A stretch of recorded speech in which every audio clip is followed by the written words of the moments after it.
Hello everyone, James Wilson here. I wanted to do an interesting video over the past month or two. I've learned a lot about polling and how they poll, and what I've learned is that when they poll, during the summertime and during the earlier stages, they do mainly registered voters, and then the race kind of tightens up towards the end, and it actually leans more towards the Democrats. And I don't know how the mail-in voting, if they have massive mail-in voting, I don't know how that would affect it. But I'm not even going to talk about mail-in voting right now. I'm just going to go by the numbers. And so what I've decided to do is, since the month of August is past, I'm going to do a video projecting the election based on polling differences for August. Okay, so what I'm going to do is I'm going to compare the 2016 polling for August in all the swing states. Okay, and I have 13 of them listed here. So all the swing states, I'm going to compare the 2016 polling for August of 2016 and compare it to the 2020 August polls. Okay, and then what I'm going to do is I'm going to gauge to see who was ahead at that time. Okay, and then see who won in 2016, and then I'll give points either for or against the president, depending if he overperformed his 2020 polls versus the 2016 polls. Okay, so let me go ahead and give you an example here. First, I'm going to talk about Nevada. They don't have a lot of polling in Nevada. Okay, so I'm just going to have to give it to Biden because Hillary won it last time. There's no polling at all. So I looked at I try to look at is clear politics, real clear politics. And if they didn't have anything, I went to 270towin.com and see if they had any polling there. And just in Nevada, they didn't have any polling. So I went ahead and gave it to Biden since Clinton won it last time. So let me go ahead and give you an example of the real mathematics behind this. And so we'll start with Arizona. Okay, so in the state of Arizona, for 2016, Trump was ahead by 2.2%. Okay, but now Biden's ahead by 3.2%. So that's actually a mark against Trump. Trump is actually underperforming in that state. And when you calculate it, it actually comes down to 5.4%. So what I'm going to have to do, because if you have Biden up by 3.2 in 2020, now Trump was up by 2.2. So you actually have to add both of those two together, since it's a negative against the president and a negative again. Okay, so it would actually, Biden gets an extra 5.4%. Okay, because Trump underperformed in the poll, and if you combine the difference in the polls, he underperformed by 5.4%. In 2016, Trump actually won the election by 3.5%. So that's a difference of 1.9% in favor of Joe Biden. Okay, so I have to mark it blue. And so, why is it changing? Could be because of the demographics. Who knows? Okay, a lot of people are moving in. When you looked at the trends, my very first video, I did the trends, and I looked at it and I saw it was trending blue heavily. Well, this is why. Okay, more people are moving in. Maybe they're moving in from California. Who knows? Okay, but Trump is losing in that state. Let's talk about Texas. Texas is another state that Trump underperformed in. Okay, there wasn't a whole lot of polling, but from what I did have, currently in 2020, the 2020 polls, there's two of them. He averages a 6.5 percentage lead. In 2016, he averaged 8.5%. Okay, so and that's on 270towin.com. That wasn't on Real Clear Politics. So Biden actually is ahead by 2%. However, Trump won by 9%. Okay, so when you calculate it, it actually comes to 7%. You take 9 minus 2, which is 7. Okay, so that's how I come up with the mathematical calculations. Is Trump overperforming or underperforming? And did he win or lose in 2016? Okay, and I'm going to do one of these videos every month. I'm going to do one towards the end of September as well. So, and this would give us a better picture if the states do change. And then, because the polls are going to have to tighten up for Trump because they tightened up last time. And I mean, this is typically how it goes. Okay, I learned this by the mechanisms of the polling, and people start paying attention later on. So, this is not set in stone, people, but I'm just telling you, comparing how he performed in August of 2016 versus August of 2020, and either I'm going to give him extra points or he's going to lose points. That's how it works, okay? In the state of Iowa, don't have any 2016 numbers for August, okay? But he's up, last time he was up in July by 2%. There's not a lot of polling. And since Trump won it last time by 9.5%, I'm just going to give it to Trump. That's how that works. I mean, there's a couple of states where I just could not get any polling from. Okay, I don't use 538 because I think they're a little bit biased. I prefer Real Clear Politics. If not, I'll go to 270 and see what they have. In the state of Minnesota, very, very interesting here. Currently, Biden has a 3.7% lead. Okay. Clinton, there was like one poll back in September. Okay. September of 2020. There wasn't any polling for August. She was up by 9%. I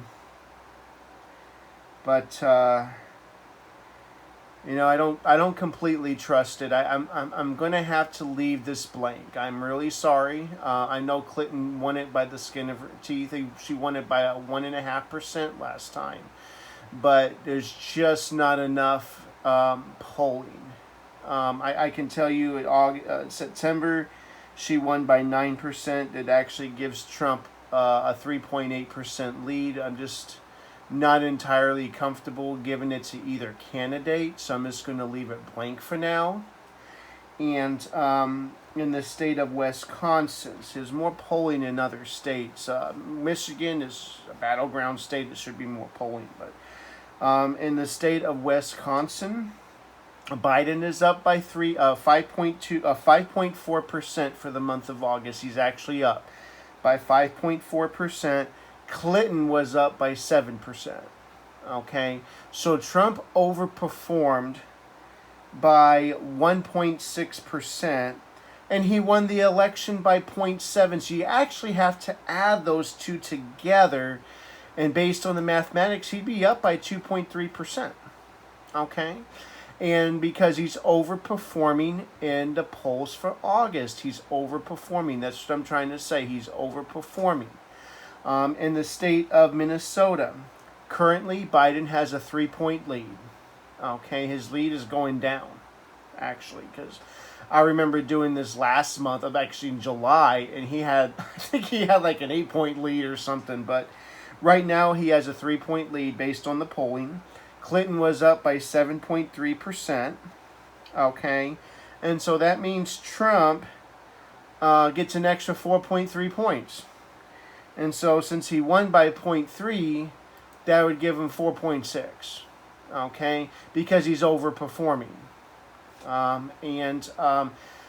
like to say in the state of Ohio, I'm going to call this a solid Trump state, because Trump in the state of Ohio, Clinton had a 2-point lead. Trump was actually ahead by 2.5% at the end. That gives Trump a 4.5% edge. In 2020, last month, he had a 2.5% lead. That means that he actually gets an additional 4.5 points because obviously Clinton was up by 2, and then Trump is up by 2.5 in last month.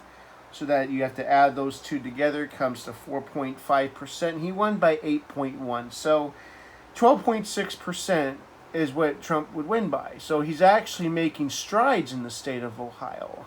And so I heard that he pulled some funding out as far as campaign funding in the state of Ohio. Well, that makes logical sense. Okay. I know I want to give a shout out to Red Eagle. He had a good video about Ohio and Iowa. Iowa, I just don't have enough data, but obviously they're doing extremely well in that state. But in Ohio, I see the numbers, and the numbers are looking good. Okay, and let's go ahead and move up to New Hampshire. Not a whole lot of polling, but right now, currently, Biden has an 8-point lead. Okay, and last time around, Clinton had a 10-point lead. Okay, so Trump is overperforming again. He's overperforming by 2 points. So since Clinton won the state by 0.3, you add 2 to 0.3, Trump would actually win the state by 1.7. Okay, and in the state of Pennsylvania, okay, Biden is ahead in that state by 4.8%. But Clinton was ahead by 6.2%. Okay, so Trump is overperforming again by 1.4%. And since he won by 0.7, that's a 2.1% win for Donald Trump. Okay, so Trump would actually end up winning the state based on that metrics. Okay, and in the state of North Carolina. Okay. In the state of North Carolina, Biden has a 0.2% lead. Okay. In August of 16, Clinton had a 1.6% lead. So Trump he is still overperforming. He's overperforming by 1.4%. He won the state by 3.7%. So that makes the mathematics, he would win by 5.1. Okay. And in the state of Georgia, Clinton in 2016, Clinton was actually ahead by 0.4%. Now Trump is up by 2.3. And so mathematically, that's a 2.7% swing in favor of Donald Trump. And that would make him win the state. He won it by 5.1% last time. So that means he would win it by 7.8. Okay? So now he's up to 270. He's already up to 270 now. Okay? And so we have the state of Florida. The state of Florida, Biden has a 2.6% lead. Last time around, Clinton was up by 3.7%. Okay? And I remember in July, Biden was up by massive amounts down there. Massive amounts. And that lead has shrunk. And there's a poll that came out today that showed Trump was in the lead. But anyways, going by the averages, Trump overperformed again by 1.1%. Okay? And so he won by 1.2, so that gives him a 2.3% lead. Okay? And I don't know about Minnesota. Minnesota is interesting, okay, as I don't have a whole lot of data there, but just based on just Clinton being up by 9% in that one poll back in September 6th, because the polls are supposedly tighten up closer to the election. So that's technically should be a mark against Trump because the polling is later than August. But I'm just going to go by, I guess I'll just go by Clinton being up by 9% back in September 6th because there's no August polling. Right now, Biden has a 3.7% lead. Okay, so that actually means that Trump overperformed in the state by 5.3%. Clinton won the state by 1.5, so that gives Trump a 3.8% lead. So I hate leaving things blank. Okay, I like making solid predictions. So there you go, folks. Based on the August polling differences, the Trump overperformed in every state except for Arizona and Texas. He overperformed in the polls. Okay, we don't have any information on Nevada. Okay, and so I left that blue. And Iowa, no information really as far as the polling. So since Trump won it, mark it red. Arizona is where the big change is. This is where this is the state that flips. So, and that's just based on mathematics. And Texas, they're talking about Texas turning blue. These two states, Arizona and Texas, are the only two states that Trump is underperforming in the state in the month of August when you compare 2016 and 2020. He's overperforming in the rest of the states. So someone may say, well, maybe they changed the polling. Maybe they make it more accurate now. I heard that I heard that the polls typically every year it's the same thing. So I'll do another video in late September, early October, and see if the map changes. But based on the mathematics, and these is all just based on pure mathematics. There's not any bias or anything. I'm not going to say, well, he's from Pennsylvania, so I'm going to give him Pennsylvania. I'm not going to do that. I'm doing it based on the numbers, okay? I don't know about Nebraska's 2nd District or Maine 2nd District. There's no polling, so I just left it alone, okay? So what do you think about that? Obviously Trump is, the weird thing about it is Trump is overperforming in the swing states, but when I looked at the national poll, he's actually underperforming by about a couple percentage points. So I find that pretty interesting. Maybe people are moving away. Maybe the blue states are just voting. Maybe I don't know what they're doing. Okay, but that's a little concerning to me because if he's underperforming in the national poll, but he's overperforming in the state poll, maybe they got the state polls right. Maybe this is wrong. I don't know. Maybe more liberals, more people are voting blue in the blue states. Okay. Maybe I don't know what to think about it. Maybe the solid red states are not as solid anymore. It's just he's winning in the states that matter the most. It's either he's winning in the states that matter the most, or the polling, the mechanisms and the way they're polling their people is more accurate. I have no idea, man.